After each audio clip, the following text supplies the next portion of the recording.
Have a great day, children of God. How are you? Hope you're blessed.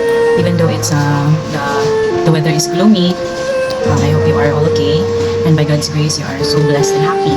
So we're going to have our Bible verse, and it's actually coming from the book of Ecclesiastes. Ecclesiastes chapter 1 verse 15. Ecclesiastes chapter 1 verse 15. It says here, what is wrong cannot be made right, what is missing cannot be recovered. Hallelujah. So mura na siya, glass, no? Kung maguba na ang imong pagsalig sa isa ka tao, mabroken na siya. Mabroken na siya in a sense na dili na siya pareha sa una ang status sa imong pag-trust sa isa ka tao. So hallelujah, thank you so much Lord for this Bible verse. What is wrong cannot be made right, and what is missing cannot be recovered. Actually, atong ginawang good is wala siya kanang direct, kanang wala na siya palibig-libig pa. Like for example, you are to choose between right or wrong, and then wala ka nga na guys, there's no middle option. You should choose what is right and what is wrong. Once you choose the wrong one, then it cannot be undone, it cannot be rewind. Kaya ba sa salida ma-rewind kasi nga ni Marian Rivera and Dito Dantes, diba? Dili na mabalik pa ang ganyan to. Given a chance na nabalik ko siya a little bit portions in your life, but both of you has no happy ending. So one of you has to leave the world, right? Pero pag yun naghihapon siya sa story ito, kanang rewind. But everything that has been done sa tuwa, kasi mag-imas we are, in reality, hindi na siya mabalik pa. So let's all be careful with what our words that will be spoken against that person. Kaya once you break a heart of that person, it will be forever broken. So kung makahimahil man ka sa person na broken because of your words, your actions, and thoughts na pati against another person, it cannot be rewind. Kaya bitang gusto ka nga balikon ang mga panahon. Kung mahimo lang, no? Kung mahimo lang din mabalik ang panahon, we can correct everything you have done wrong.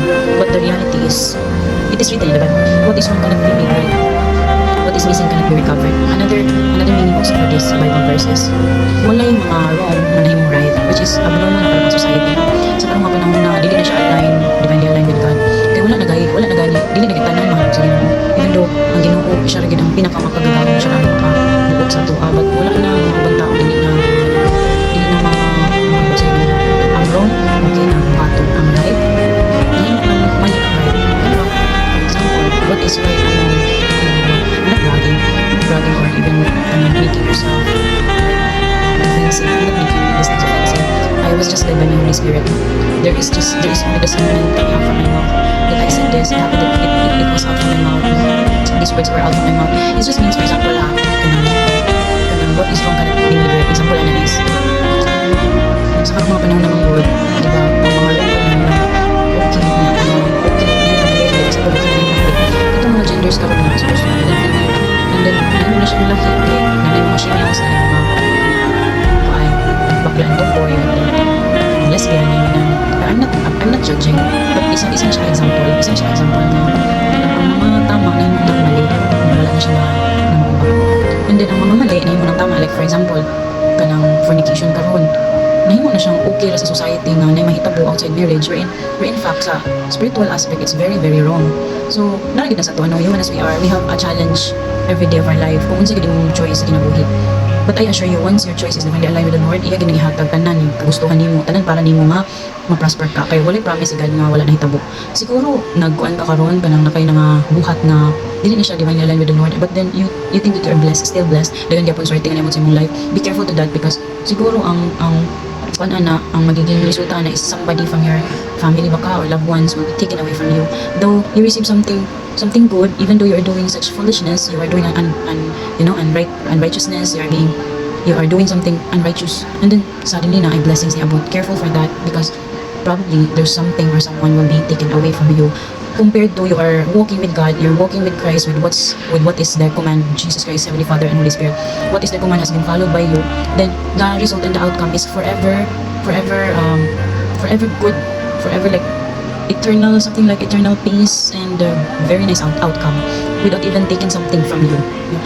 Like taking something from you that it will end up like you are getting hurt. So there's no way that it will happen like that once we will follow what God wants us to do, or what are the commands God wants us to do. And it is written, everything is written in the Bible. There's also one thing here, what is missing cannot be recovered. You see, kung sino nawala sa imo, di na siya mabalik. So let's be careful on our choices. That's the challenge for today's Bible verse. Let's be careful with what our choices in life, because the choices might lead us to something that is something that we're going to be removed from our life, and then it will never be coming back again. Example, the way we act, the way we respond to such situation, and then you responded in a negative manner, no? Ni kuan ka, ni against ka na, ni against ka in a sense na supposed to be mag-silent lang ka, and put it in prayers, offer it to God. Kay si Lord na ang bahala mo kanang arrange ang things, muhatag sa itong discernment, and mo guide us with the power of the Holy Spirit, kanang through offering everything to God. Like wala na kasabot sa atong decision, ha. So that's the time we should talk to God, we should talk to our Holy Spirit, because there will be an advice coming from them and a discernment coming from the Holy Spirit, no? And it is totally from God, of course, because they are one with the Holy Spirit and Jesus Christ. So you can receive such discernment and such whisper from from God through the Holy Spirit. Natingala na lang baka makadecide ka something good that there's an outcome that is more good than that, more good than you expected. Okay, so before we end this, let's receive Jesus. You can repeat after me. Okay, Jesus the Christ, our loving, sweet, wonderful, powerful, ever-living God. We are sorry for all the things that we have done wrong in our thoughts, in our words, and our actions. We receive you as our personal Lord and Savior, Jesus Christ. You are our Redeemer. We cannot do anything without you. Please don't let us be distant from you. Keep us get more closer and nearer to you. Keep us more closer to you, because that's what our hearts desires. To be back to you, to be with you, and to enjoy eternity with you, Jesus. To be with you in heaven too. That's what our desires. That's what the desires of our hearts and minds. Thank you, Jesus, and I love you. Okay, so be blessed. I hope that the day you're going to pass until we are still here in in the world we are living.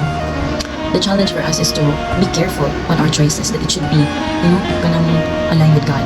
You know that God will be happy with what is your decision, not that you make your Holy Spirit grieve, not that kind of decision that will make your Holy Spirit not bursting, not exploding, not igniting with the fire that God has given. So goodbye for now, be blessed.